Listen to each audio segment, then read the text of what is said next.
Kamu punya usaha, tapi kamu bingung bagaimana caranya agar produkmu laris di pasaran.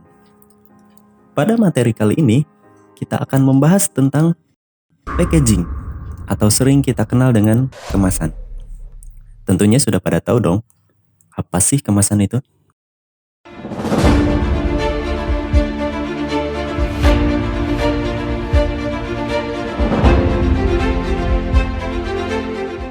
Berdasarkan Kamus Bahasa Indonesia, makna dari kemasan adalah bungkus atau pelindung dari kata kemas yang kurang lebih artinya rapi atau bersih.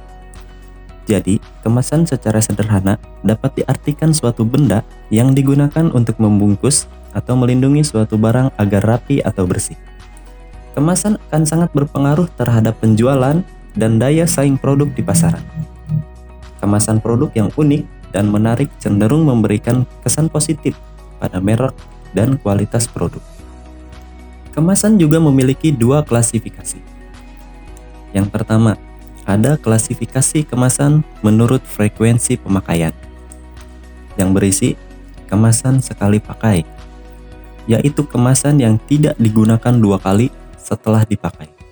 Misalnya, bungkus es plastik, bungkus permen, dan sebagainya. Terus ada lagi kemasan yang bisa digunakan berkali-kali atau multi-trip. Misalnya, botol minum, motor. Misalnya, botol minum, botol kecap, botol sirup, dan lain.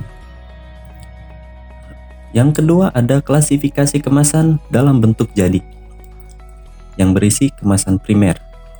Adalah kemasan yang langsung mengemas makanan.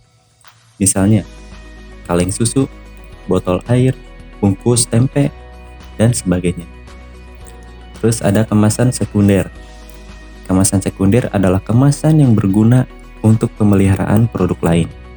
Misalnya, kotak karton untuk wadah susu dalam kaleng, kotak kayu untuk buah yang dibungkus, keranjang tempe, dan lain sebagainya.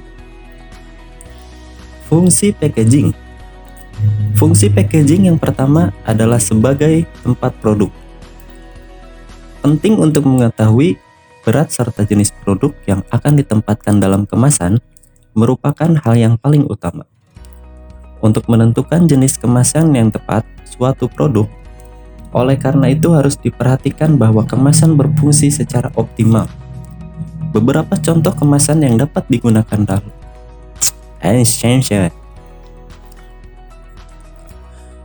Beberapa contoh kemasan yang dapat digunakan adalah kaleng bahan, kotak, tabung, botol, atau apapun yang pada dasarnya perlu cocok dengan produk. Yang kedua adalah sebagai identifikasi. Maksud dari identifikasi adalah mengenal produk yang dijual. Pada dasarnya, banyak produk lain yang sejenis dan dijual bersamaan dengan produk yang kamu miliki. Ini menggunakan kemasan yang membedakan produk kamu dari produk serupa lainnya, sehingga konsumen tahu bahwa produk yang ingin mereka beli adalah produk kamu. Yang ketiga adalah sebagai alat komunikasi. Meskipun bersifat secara tidak langsung, namun kemasan dapat dijadikan sebagai alat komunikasi dengan para konsumen kamu. Di dalam kemasan menunjukkan merek, gambar, dan pesan yang akan membangkitkan rasa ingin tahu konsumen, petunjuk penggunaan, komposisi produk, informasi, dan hal-hal lain. Pada dasarnya, kemasan akan memberikan informasi kepada konsumen yang ingin membeli produk kamu. Yang keempat ada memudahkan penggunaan. Kemasan juga berfungsi untuk memudahkan penggunaan atau pemakaian para konsumen yang telah membeli produk kamu. Kenyamanan ini bisa berarti pembukaan yang mudah, mudah mengeluarkan isinya, dan penyimpanan yang mudah. Yang kelima ada mempromosikan produk.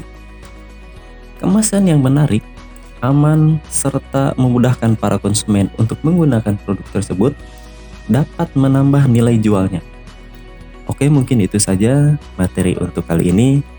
Semoga dapat bermanfaat. Kita akan bertemu lagi minggu depan. Stay safe semuanya. Sekian, sampai jumpa.